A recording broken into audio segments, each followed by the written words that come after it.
buenos días, bienvenidos a Mirador Universitario, la opción televisiva de la UNAM para educación a distancia en su programa Consultorio Fiscal. El día de hoy vamos a estar platicando sobre un tema para esta contingencia.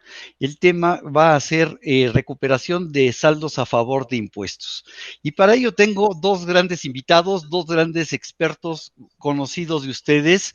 Nos acompaña el contador público Baltasar Ferreirino Paredes, quien es el decano de los impuestos en este país, ya no de la facultad, del país. Gracias, Baltasar, por estar con nosotros el día de hoy. Con todo gusto, mi querido amigo Salvador. Gracias, Balta. Y también nos acompaña el contador público Álvaro Cordón Álvarez. Álvaro, gracias por acompañarnos el día de hoy. Mi querido Chava, gracias y gracias por estar con Tutankamón de los impuestos. Así es, así es. No sé si les parece, pero antes de empezar con el tema, yo quisiera mandar como Facultad de Contaduría y Administración, en nombre de la Facultad de Contaduría y Administración y de la Universidad Nacional Autónoma de México, un caluroso abrazo y un caluroso saludo a todos los médicos y enfermeras y todo el personal de los hospitales que están haciendo una muy, muy grande labor, una excelente labor con la atención a los pacientes en esta pandemia. No sé qué opinen ustedes, qué comentario quisieran hacer al respecto. Mira, desde luego que, bueno, estamos viviendo un momento inédito en el país. Por otro lado, no sabemos qué sigue o qué experiencias se hayan tenido en años anteriores, pero lo que sí es claro es que la economía está paralizada. No sé por dónde empezar. Si por un lado el hecho de la economía, por otro lado el desempleo y por otro lado la salud. ¿Cuál es primero, cuál es segundo? Yo creo que los tres van de la mano, pero la labor que están haciendo los médicos, las enfermeras, me parece que es encomiable en ese orden. Desde luego la dirección administrativa, que están haciendo serios esfuerzos por coordinar a tanta persona, tantos hospitales, tratar de no gastar por parte del ciudadano, también es encomiable. Es cierto que se ganan todas las críticas, pero amigos, paciencia, tolerancia. Todo esto implica un solo objetivo: salir vivos en todos sentidos, de salud, de economía y de empleo. ¿Se conseguirá? Yo creo que esa es la gran incógnita que vamos a tener. Mi querido Álvaro. Pues mira, ya dijo todo el maestro Balta. Primero, antes que nada, todos los doctores, médicos, enfermeras, de toda índole y todo eso, porque ellos lo único que están arriesgando es su vida. Y es diferente. La economía, bien que mal, va a seguir, vamos a seguir, pero ellos sí están arriesgando la vida en cada una de las personas que atienden sin distinción de nivel social.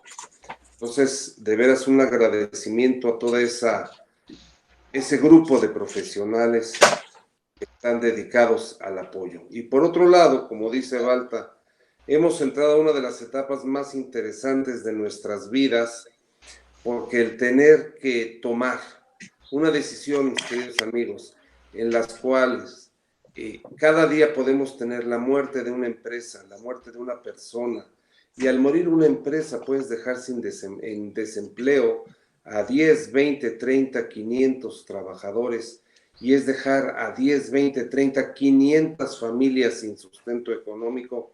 Vendrá una terrible pandemia posterior que va a ser la pandemia económica.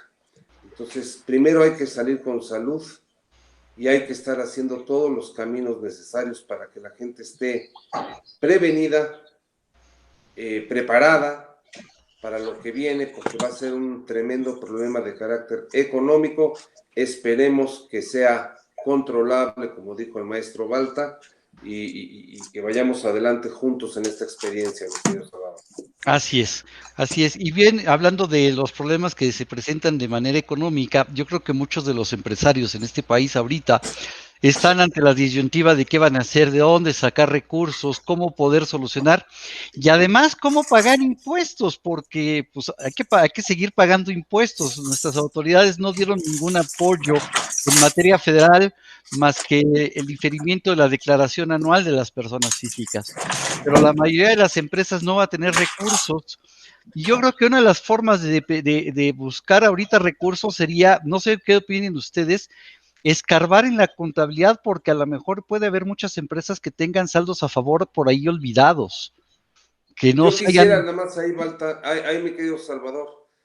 Yo creo que el punto número uno de este momento se llama estudiar el flujo de efectivo de cada empresa. O sea, cada empresa, por pequeña que sea, del tamaño que quieras llevar, desde el típico señor de la vulcanizadora y del salón de belleza hasta la gran empresa, deben de revisar ahorita lo que es su presupuesto, hacer su corte de caja, con cuánto flujo se cuenta disponible para poder hacer una evaluación de cuánto tiempo puedo aguantar este momento.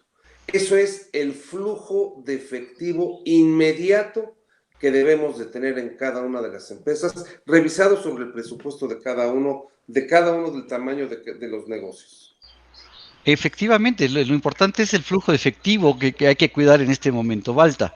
Ahora, miren, es muy bonito decirlo aquí sobre las rodillas, el flujo de efectivo.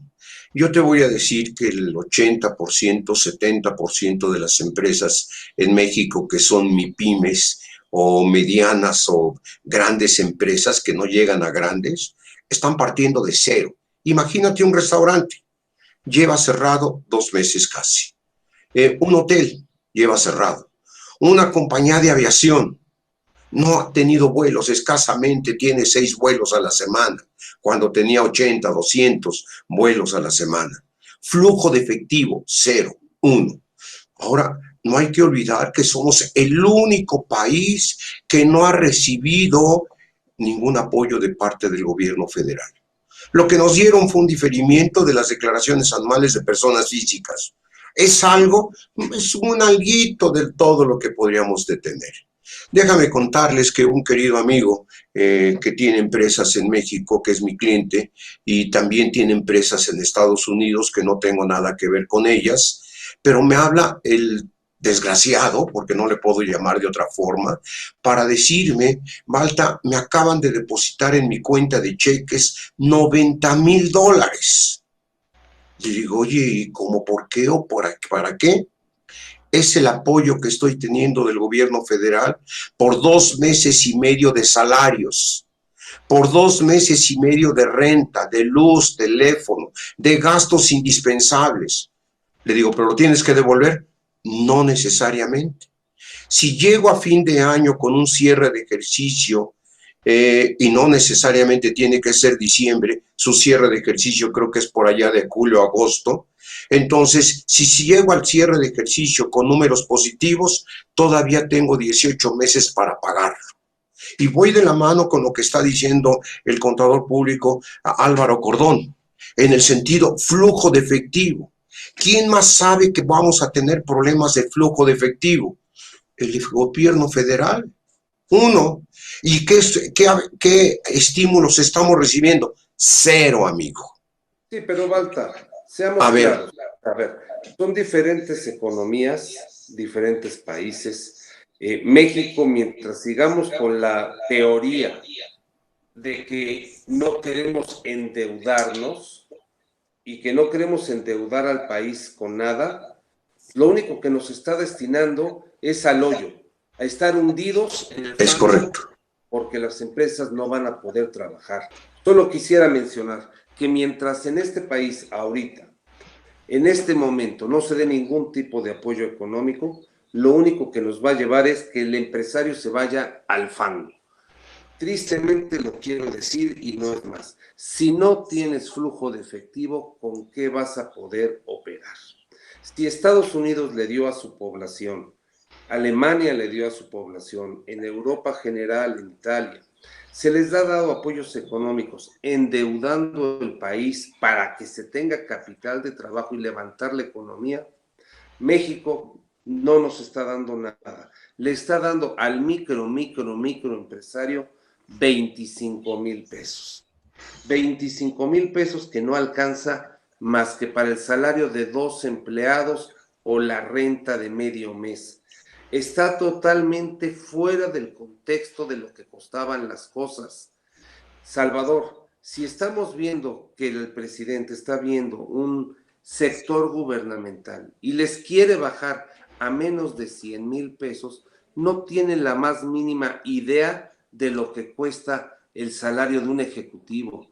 En una pequeña MIPYME, estoy de acuerdo, ponle que le pagas a un trabajador 8, 10,000 pesos. 8,000 pesos, dos trabajadores, es un mes y le queda para pagar algo de renta, luz, no le sirve para nada para levantar el negocio. No, y después tendrá que pagar seguro social, SAR, Infonavit, no sirve para nada, los 25,000 pesos no sirven para nada, y he platicado con muchos empresarios que me dicen, Salvador, pero ni para qué voy por el préstamo, para qué tramito nada, mejor opero, porque después voy a tener que estar pagando una ridiculez de préstamo que no me sirvió ni siquiera para tapar una muela. Claro, mira, aquí también tenemos que entender algo muy distinto. Yo creo que este gobierno, y esto les está costando mucho trabajo a los empresarios, a los contadores, no quieren a la iniciativa privada. Punto. Quiere que se desmorone, quiere que se deshaga. ¿Lo estamos viendo venir? Sí, la respuesta es sí. Ahora, los pronósticos promedio del PIB negativo para fin de año, sí va a ser diciembre del 2020, hablan de un 6-7%.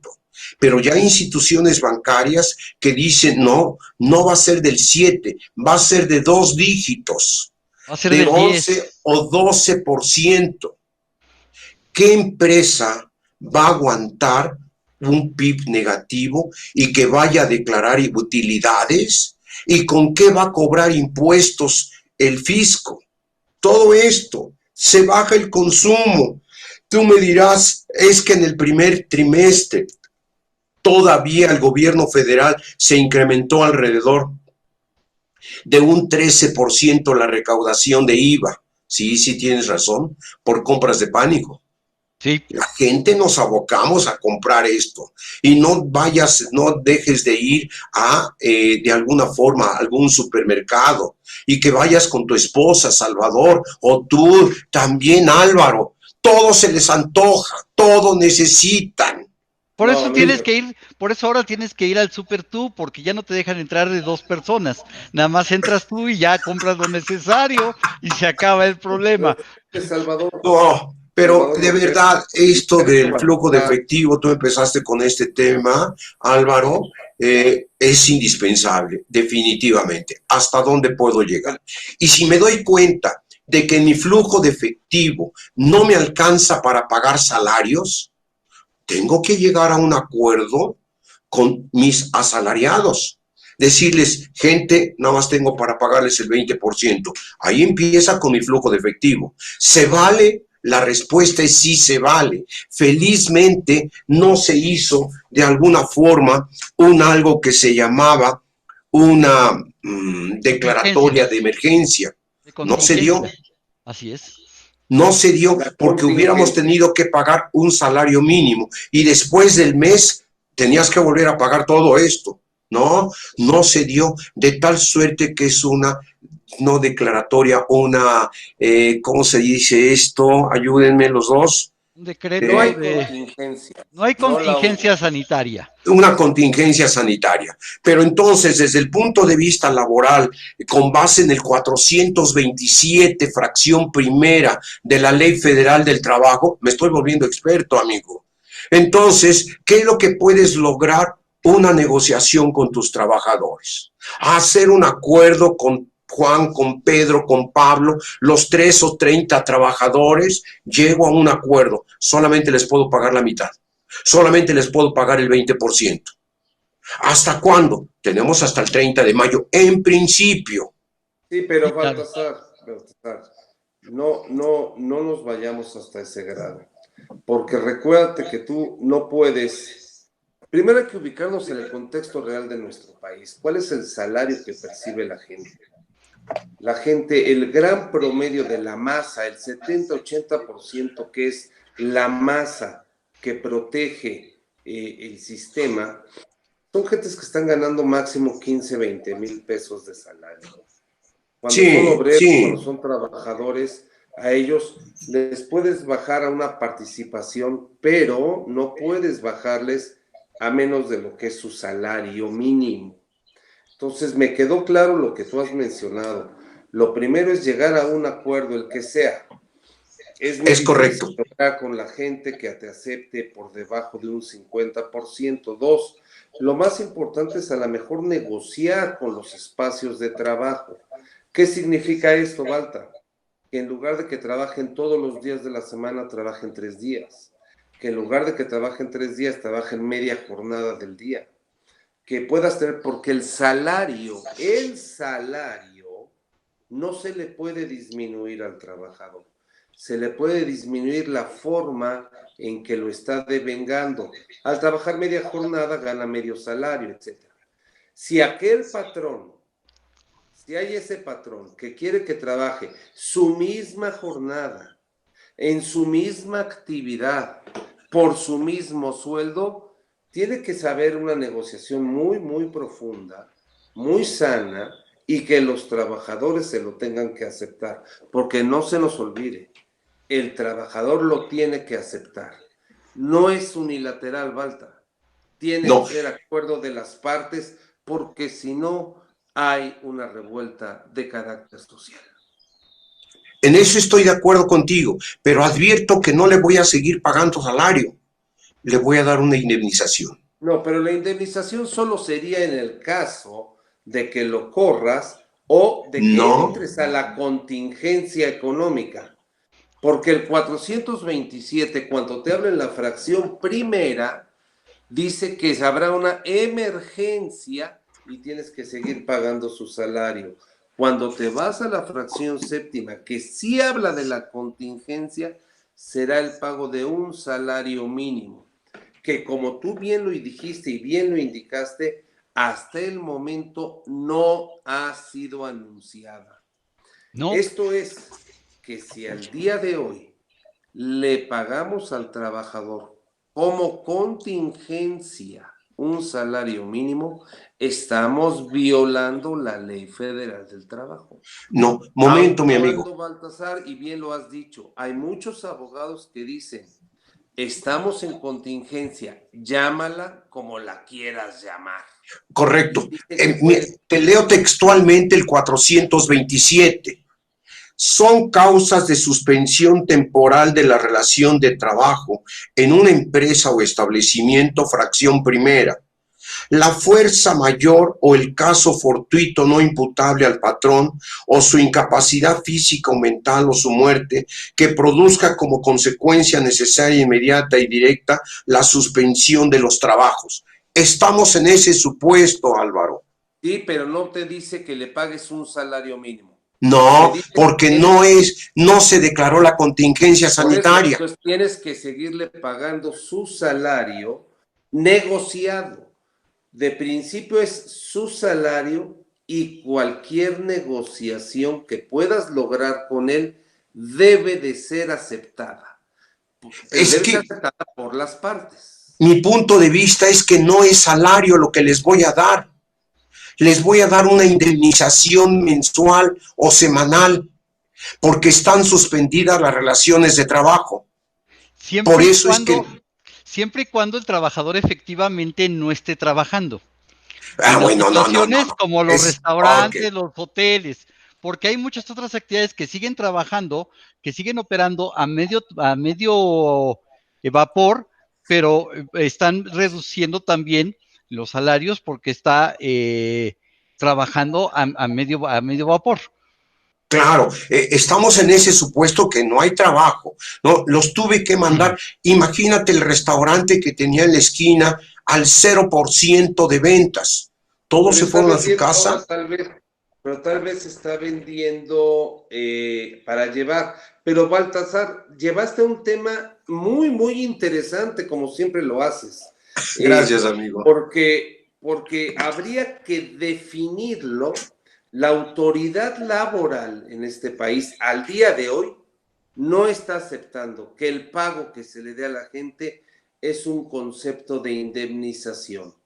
Y dos, ese es el esto punto. nos lleva a toda una mecánica de discusión, porque por el salario sí causa seguro social, Infonavit e impuesto local. Y La el impuesto sobre la indemnización, renta.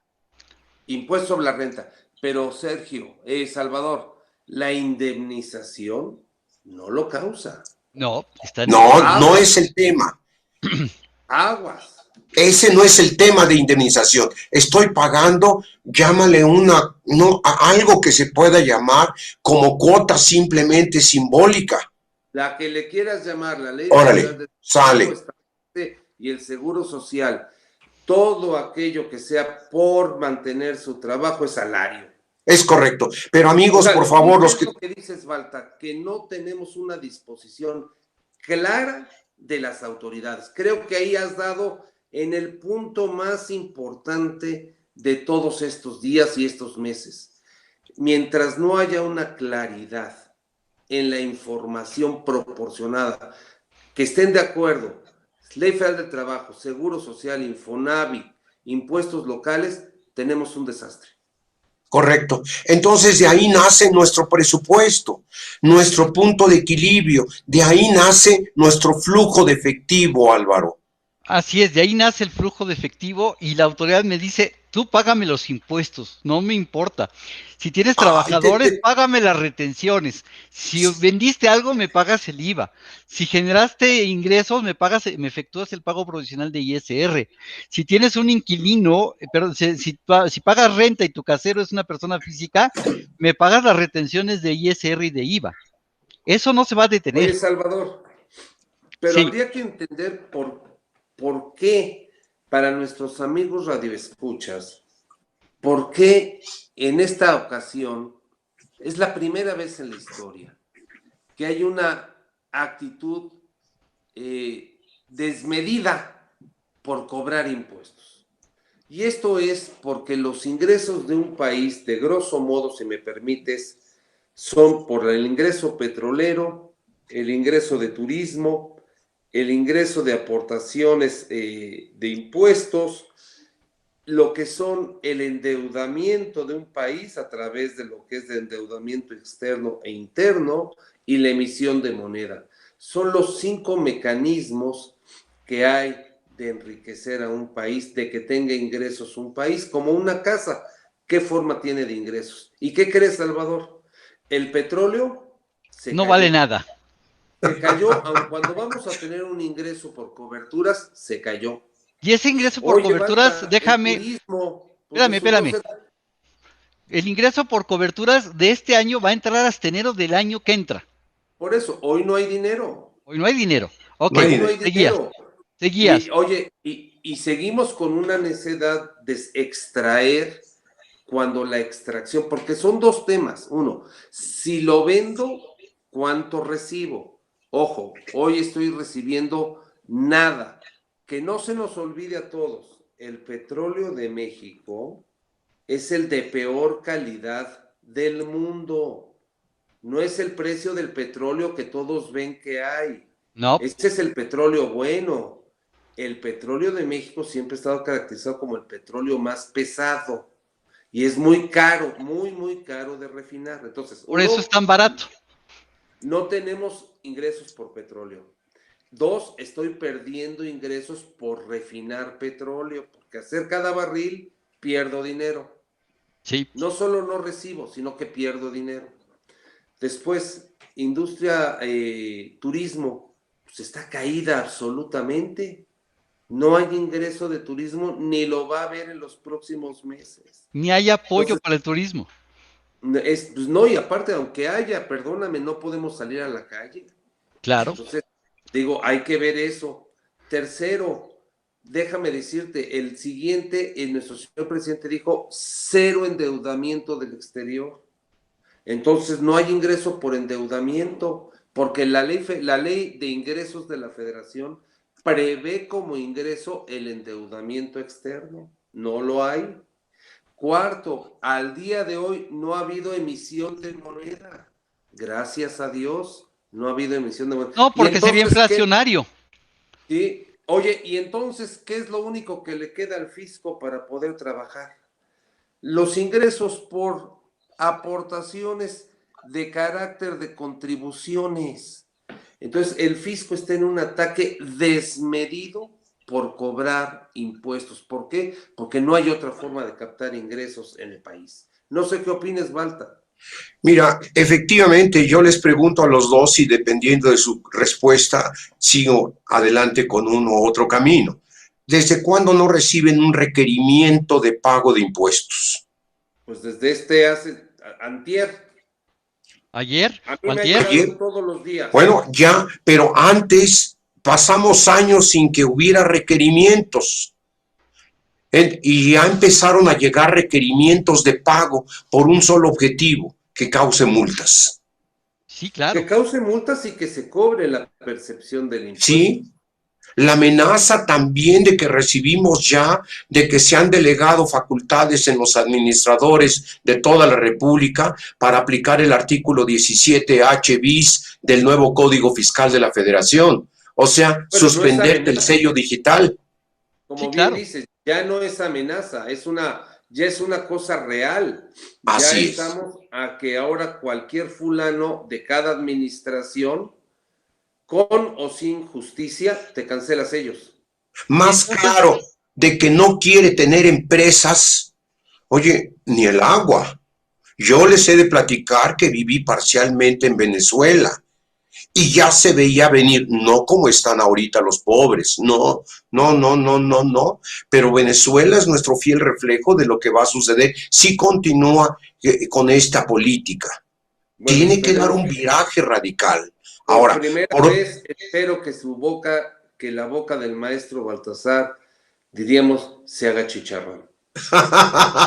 Siempre tiene, y lo peor de todo va a ser que, Salvador, tú y yo lo sabemos, lo peor de todo es que tiene voz de profeta. Lo peor de todo es que tiene voz de profeta. Mira, es que también, entiéndanme, los años. Pero son los años, así es. Con Gracias, esa edad, Salvador, de veras. Con lo vivido y lo que ha visto en tantos años. Yo te busco, no me llames, de verdad, no. Pero estás pasando lo mismo que yo, que quede claro. Yo con 3 hijas, tú con 2 mujeres en tu casa, no. Sí, pero yo también tengo 3 hijas y una esposa, ¿eh? No se olvide. No, pues, pero yo ya, mira, a ti la cara de crucificado no se te quita, Álvaro.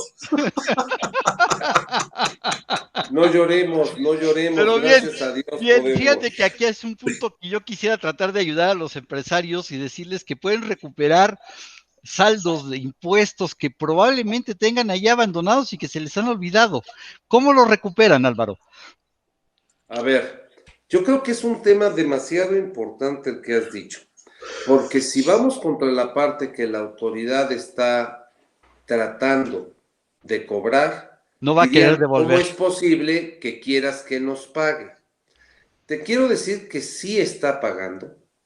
Yo he estado hasta este mes de diferentes compañías recibiendo devoluciones de impuesto al valor agregado cada uno de los meses. No en la generalidad, pero sí ha estado devolviendo. Claro que todo tiene un principio y un fin. Acuérdate, entonces, hay diferentes formas de recuperar tus impuestos. La primera que yo quisiera mencionar es la solicitud de devolución. La primera, que es la forma de, si tienes un saldo a favor, se lo puedes solicitar a la autoridad y de una forma, se supone, expedita, te tendrá que devolver este dinero. Y esto te lo comento, por ejemplo, en las declaraciones anuales de personas físicas, que son saldos menores, hasta menos de 10,000, 20,000 pesos, te los llegó a devolver en fracción de 1 día y medio, 3 días. Sí estaban llevando a cabo las devoluciones a personas físicas. Pero no es así en el caso de las empresas, como ha dicho el maestro Baltasar. Una empresa que solicita una devolución de IVA o una empresa que solicita una devolución de renta puede pasar o iniciar un viacrucis que puede tardar de mínimo 3 meses a un par de años. Pero de que se puede solicitar la devolución, se puede. Y yo tengo la fórmula para tener éxito en las devoluciones. Mientras que tradicionalmente hacemos el análisis a un 50, a un 60% la integración de nuestras DIOT, ¿por qué no hacemos la integración al 100%? Te le exigen de tal suerte, al 100%, escúchame primero. Al 100% te están exigiendo la integración de CFDI, comprobante y forma de pago de cada una de las erogaciones que pidas devolución. Lo estás mencionando muy puntualmente, es decir, no solamente es el CFDI, que no sea EFOS y que no seamos EDOS. Y segundo, el complemento de pago. Aquí muchas políticas de empresas es no elaborar el complemento de pago. Aquí es el problema de unos y otros, o sea, cuidémonos los unos a los otros. Yo al momento de pagarte, de exigirte el complemento de pago. Y simultáneamente, si yo tengo el CFDI en el formato XML, que ya lo verifiqué y no es EFOS, voy como dijera el dicho, en caballo de la hacienda. Y tengo el complemento de pago, tengo amarrado. La autoridad me puede mandar una carta de invitación diciéndome que no checan o que no están amarrados o que no están debidamente integrados. Si yo desde un principio le mando la integración al 100%, dime qué objeción me puede poner. La única objeción que realmente te ponen, Balta, es, uno, que demuestres la forma de pago. Esa es la principal. Y dos, claro, como bien mencionaste, que no fuera un EDO, que no sea un comprobante de una empresa que nosotros hicimos deducible y que sea una empresa que no tributó. Cuando se encuentran que tienes EFOS o EDOS, en ese momento te piden aclaración y es eliminada de la partida y te piden que se pague. O lo restan de tu saldo a favor. Correcto, te lo eliminan. Ajá. Bueno, pero eso no es también, está surgiendo el criterio de la autoridad, no solamente de que sea EFOS. Acuérdense que son las empresas que facturan operaciones simuladas. Y los EDOS son las empresas que deducen operaciones simuladas. Pero está surgiendo otro criterio cuando no te quieren devolver: la falta de materialidad. Voy con ese punto, déjame hacer una pausa y continuamos.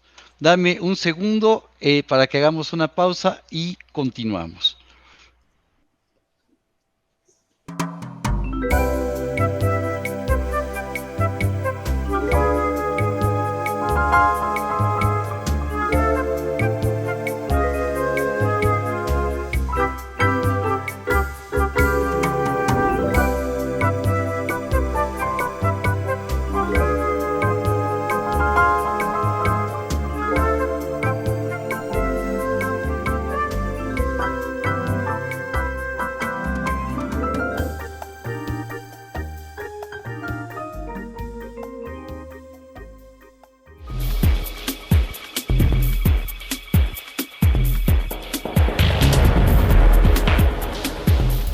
En su edición 737, Consultorio Fiscal, como siempre, presenta interesantes artículos de corte fiscal, jurídico, laboral, contable financiero y de prevención de lavado de dinero. En esta ocasión, Francisco Yáñez Ledesma y Diana Valeria Pino Juárez analizan los procesos y particularidades para el cálculo y pago de la PTU, comparando las diversas disposiciones y brindándonos una visión global del tema. Por su parte, Miguel Ángel Suárez Amador nos presenta un artículo con el cual abre la puerta de una nueva sección de Consultorio Fiscal, cuya prioridad será mantenernos actualizados e informados sobre las novedades que vayan surgiendo respecto a la contingencia sanitaria por COVID-19, llevando su estudio al ámbito fiscal, legal y contable. Mientras que Humberto Cruz Hernández nos lleva de la mano para conocer a fondo las tesis, jurisprudencias y criterios relacionados con la participación de los trabajadores en las utilidades. Además, podemos encontrar otros artículos sobre las versiones anticipadas de la primera resolución de modificaciones a la Resolución Miscelánea Fiscal para 2020. la auditoría interna y el programa Línea de Denuncia, las obligaciones en materia de RFC, las generalidades del SAT y finalmente la importancia del acuerdo conclusivo de Prodecon. Estos y otros temas de gran interés en el número 737 de Consultorio Fiscal. Suscripciones a través de la tienda electrónica publishing.fca.unam.mx o en la revista electrónica consultoriofiscal.unam.mx.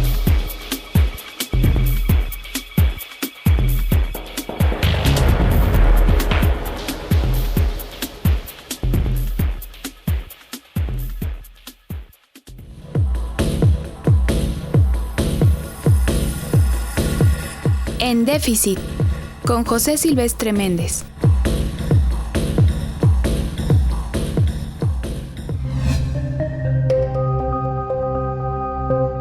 Hola, ¿cómo están? Bienvenidos a su sección En Déficit. Ante la crisis sanitaria y económica que padece el mundo y que también tiene graves consecuencias para nuestro país, ¿qué debemos hacer? ¿Qué debe hacer el gobierno, los empresarios, los trabajadores? Propongo fortalecer la demanda interna mediante un salario mínimo universal. Esto ayudará a reactivar el mercado interno a partir del consumo. Dado que vivimos en un sistema capitalista, donde las empresas representan las células del sistema y es donde se realizan las actividades fundamentales como la producción y la distribución, es necesario que el fondo para pagar los salarios debe provenir tanto de las empresas como del gobierno. Me explico. Las empresas, sobre todo las grandes y muy grandes, incluyendo a bancos e instituciones financieras, han acumulado ganancias crecientes en forma extraordinaria. Propongo que estos empresarios donen o sacrifiquen parte de sus ganancias para que se vayan a salarios, es decir, serían ganancias solidarias, que se convierten en ingresos para trabajadores empleados, con lo cual se reactivaría la demanda a través del consumo. A su vez, el gobierno también debe aportar recursos públicos que vayan a salarios solidarios mientras dura la contingencia. Esto ayudaría a reactivar la demanda, el consumo y en consecuencia el mercado interno. Es decir, la reactivación en los siguientes meses en los que continuará la pandemia sanitaria y la crisis económica se puede dar a través del consumo, que es un componente del gasto. El otro es la inversión, lo que a la larga impulsará la inversión como motor básico del crecimiento y desarrollo económicos. Es decir, propongo aplicar medidas keynesianas para que no caiga el consumo por la falta de actividad económica y en consecuencia del empleo. El apoyo a las personas que reciban el salario mínimo universal reactivaría el consumo en forma directa. Por supuesto que también se debe apoyar a las micro y pequeñas empresas porque son las que más invierten y porque ellas son las principales generadoras de empleo digno y decente, lo cual será de vital importancia en los próximos meses y años. Como hemos comentado, hay que cuidar la vida de todos los mexicanos, en este caso asegurando su consumo básico, cotidiano, indispensable en el día a día.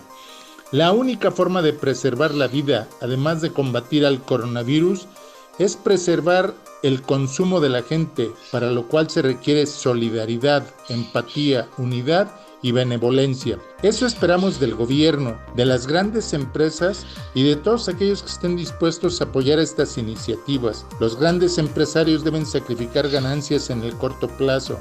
No es tiempo de mezquindades, es tiempo de dar. Apoyemos a los que nada tienen o tienen muy poco. Ya vendrán tiempos mejores. Por favor, quédense en casa.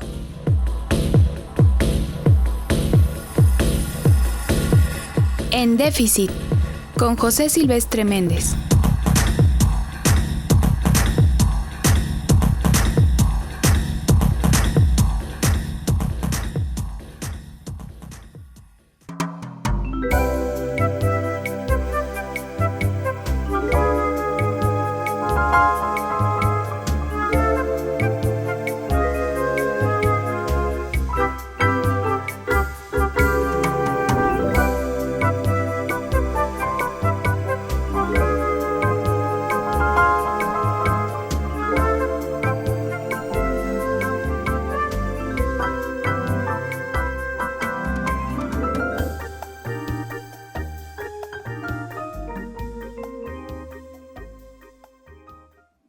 Bien, Baltasar, Álvaro, regresamos de nuestra pausa. Comentabas, Baltasar, la materialidad, y es lo que yo iba a preguntar, porque la autoridad se está fijando mucho no solamente en que tenga el CFDI, como bien dice Álvaro, que demuestre la forma de pago, sino también el concepto que tiene el CFDI, porque hay muchos conceptos de CFDI que la autoridad va a cuestionar. Mira, efectivamente, sobre todo partiendo de una circunstancia que se ha vuelto en plural circunstancias de las empresas. Las empresas, en el ánimo de querer ser competitivas, han tenido necesidad de tener que bajar sus costos. Y los costos, dicen, es que el seguro social me cuesta un 32-35% de mi carga laboral. Pero no falta el mago que me dice, yo te voy a cobrar tan solo el 10% y vas a recibir a cambio un CFDI con un concepto deducible. El otro se emociona, nos tontea a los contadores, pero contador, ¿cómo es posible que exista esto y tú nunca me lo dijiste? Es que no existe eso. No me importa lo que tú opines, a partir de ahora vamos a trabajar con una outsourcing. Y estas outsourcing, pues simplemente, sin duda que la autoridad ya los tiene bien identificados, dicen que son alrededor de 10,000 empresas identificadas como outsourcing. Y ya las tienen en un programa que en el momento que aparece con una persona que está solicitando devolución, pues la identifican, esta le falta materialidad, te la etiquetan. Y al momento de etiquetártela, te rechazan el monto de la devolución por ese monto. Y no solamente es que te rechacen la devolución, simplemente te mandan una visita domiciliaria. Y hasta ahí llegaste, empresa, por el crédito fiscal que te están identificando o determinando. Ahí estamos con esos problemas. Mi amigo Álvaro. Ahora que dices eso, y nada más para aprovechar el momento, lamentablemente ese es el sistema de fiscalización de todo el segundo semestre de este año.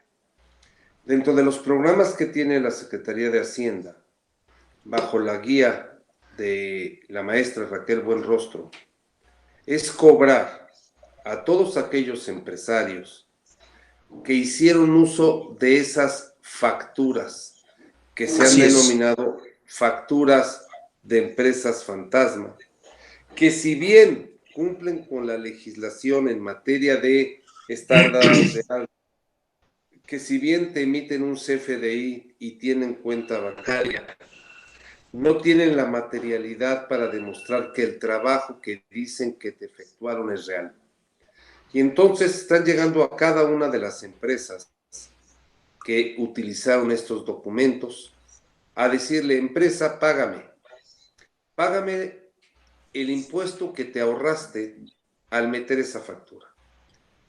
Y ese impuesto me lo pagas con la actualización y recargos. Quiero darte una idea, que una operación llevada hace 5 años a cabo de $500,000 hoy te costaría cerca de 1,200,000. Sí. Entre el impuesto emitido.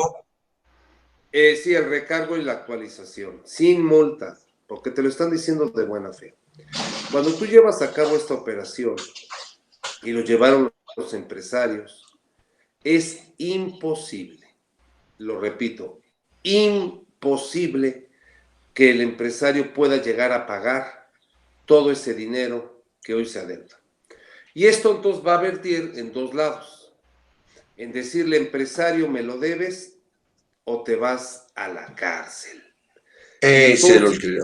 Y vienen las amenazas y nuevamente repito, al empresario.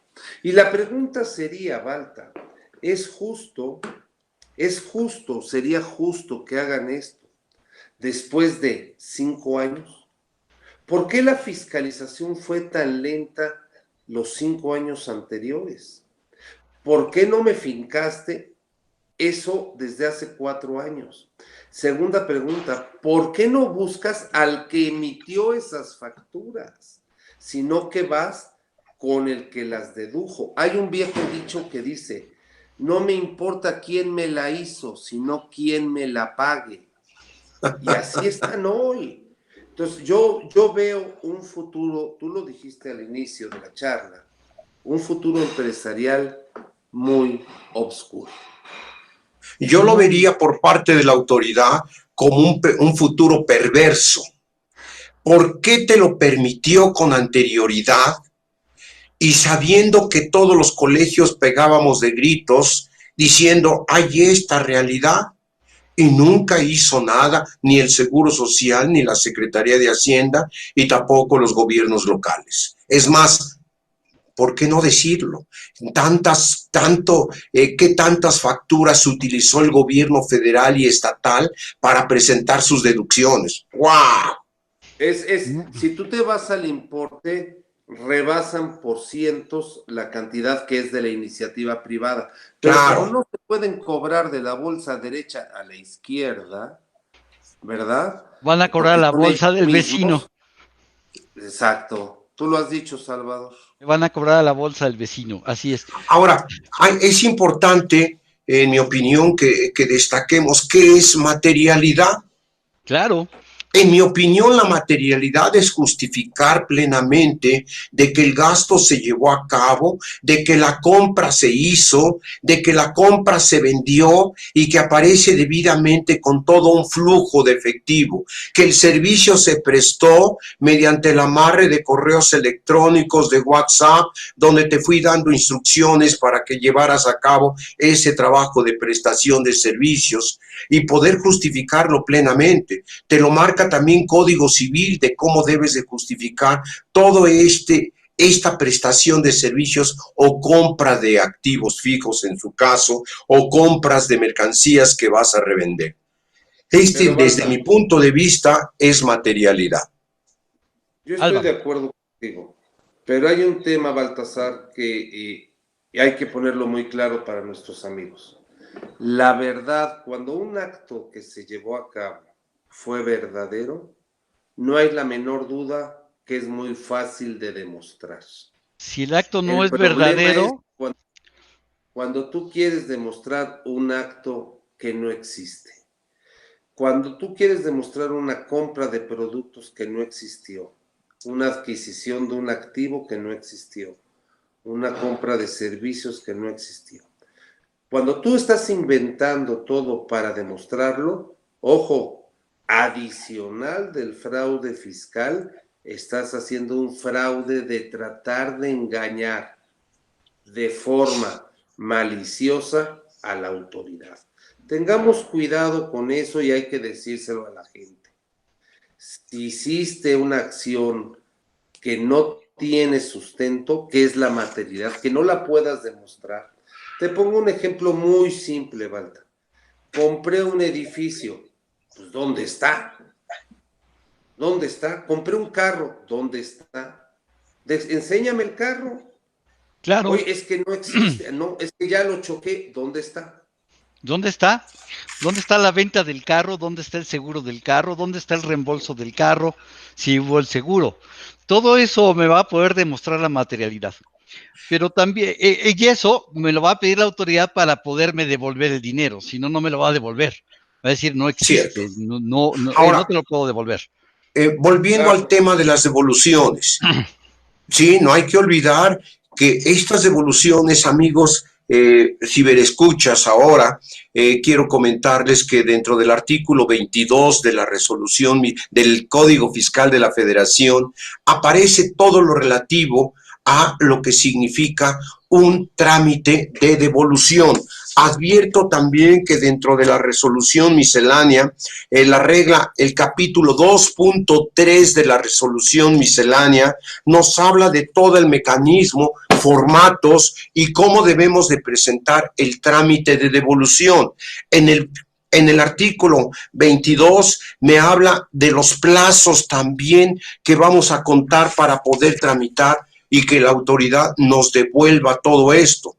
Advierto que es muy peligroso cuando de plano la autoridad, cuando me manda invitaciones y aclaraciones, todavía está vivo el trámite de devolución. Está viva.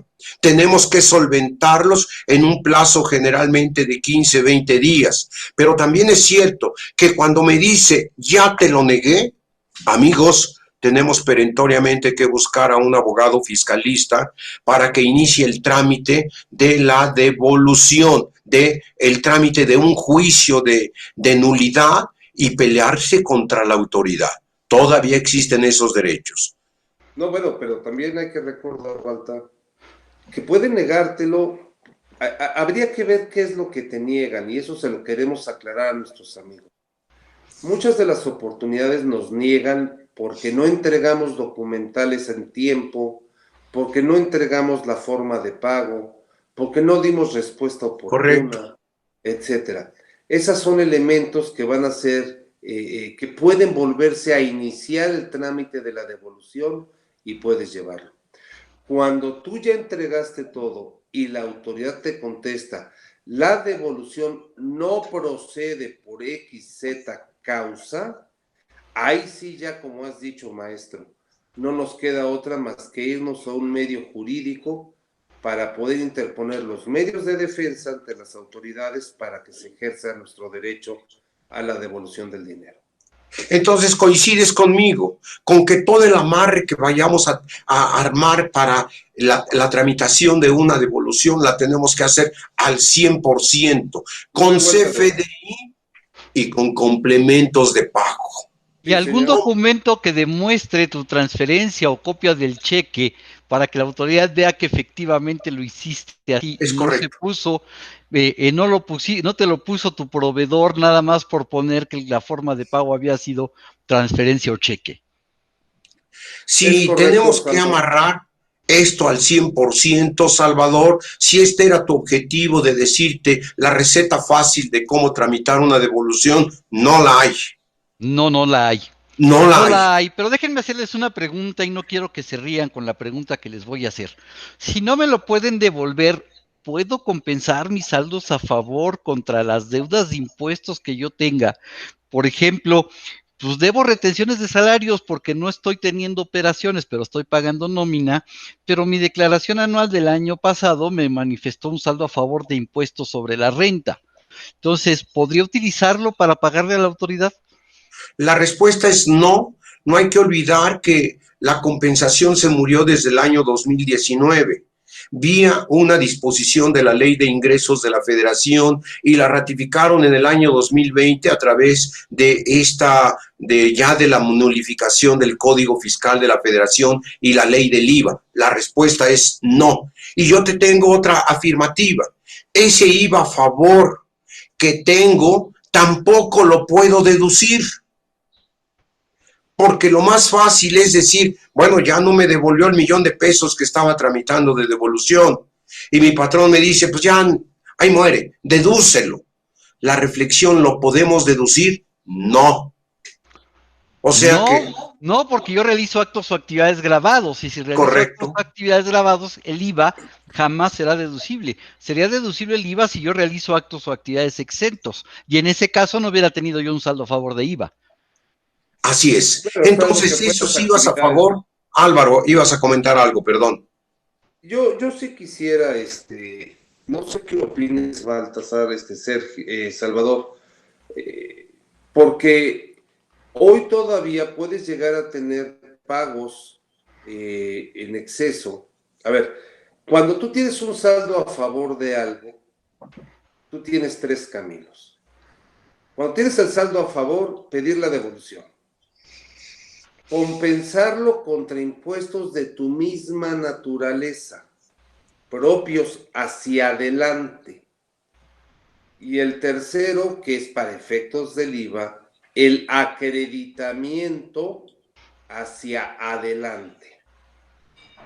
Tuvimos muchos años que podíamos hacia atrás, te recordarás, Baltasar. No, Baltasar le tocó vivir todo. Puede recordar todo, absolutamente. Bueno. Amigos ciberescuchas, que quede claro, los dos son mis amigos, por si había alguna duda. No hay duda, pero yo creo que hoy por hoy lo que nos eliminaron fue aquello que fue un gran éxito, y creo que lo comentamos ampliamente en nuestro programa, Baltasar, que fue aquello que se llamó la compensación universal. Esa la que la acabaron. que es una tristeza.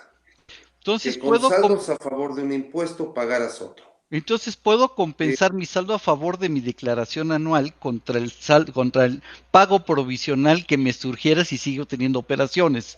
Si estás ese impuesto de la misma naturaleza. Pero a ver, Álvaro, Baltasar me dijo que no, pero los dos son impuestos sobre la renta. Uno es el impuesto sobre la renta mío y otro es el impuesto sobre la renta que le retengo a mis trabajadores. Los dos son impuestos sobre la renta. ¿Qué opinas, Chavo? ¿Tú qué opinas? Mira, en mi opinión sí se puede compensar, ahí sí, cuando son de la misma naturaleza, pero Así aquel concepto de compensación universal no ubiqué bien la pregunta ni la concreté. Ok, está bien, sí, Oye, me fui. Por favor, este programa guárdalo, porque desde los últimos 20 años es la primera vez que el maestro acepta, y tú estás de testigo, mi querido Chavo. Tenía que haber contingencia sanitaria para eso y que el programa estuviera quedándose a 2 minutos de terminarse para que esto sucediera. Esto es histórico. Esto queda para la historia.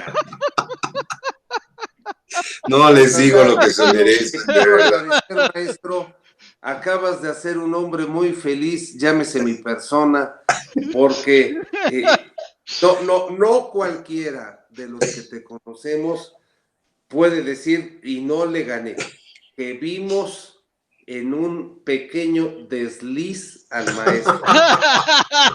Por primera vez lo vi equivocarse. Pero tienes razón, son envidias. La compensación universal es lo que se acabó. Es correcto. La compensación del impuesto de su misma naturaleza, Salvador, sí puedes pagar impuestos sobre la renta con impuesto sobre la renta. Creo que es muy importante esta disposición y el último momento que hubo, perdón, lo voy a decir nada más como colofón, el último momento que hubo, Salvador, de compensación universal fue efectivamente con la declaración anual. Así es. Bien, pues muchísimas gracias, Álvaro, por acompañarnos el día de hoy en este programa. Te agradezco mucho, mi querido amigo Salvador, a la universidad y más que nada a mi maestro Peregrino, que fue un iniciador de todos nosotros en los medios de los impuestos. Así es. Baltasar, gracias por acompañarnos el día de hoy. Gracias también. Y recuerden, amigos, somos comunidad de FCA y la comunidad de FCA sigue trabajando a distancia. Muchísimas gracias y hasta la próxima. Gracias.